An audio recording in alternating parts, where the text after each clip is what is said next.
आर्वी शहरात 13 ऑगस्ट रोजी पहाटेपासून सुरू झालेल्या मुसळधार पावसाने हाहाकार माजवला। सकाळी 3 पासून सुरू झालेल्या संततधार पावसामुळे शहर जलमय झाले असून जनतेत भीतीचे वातावरण पसरले आहे। ब्रिटिशकालीन लोखंडी दगडी पुलावरून पाणी वाहत असून नदीकाठच्या घरांमध्ये पाणी घुसले आहे।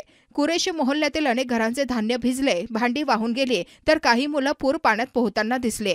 सुरक्षा भिंतीची उंची कमी असल्याने पाणी थेट घरात घुसले।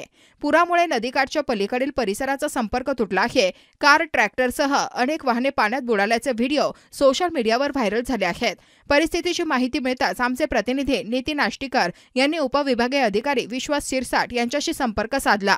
शिरसाट यांनी तातडीने प्रत्यक्ष येऊन पूरस्थितीची पाहणी केली व प्रशासनाला त्वरित उपाययोजना करण्याचे आदेश दिले। नागरिकांना सतर्क राहण्याचा इशाराही देण्यात आला आहे।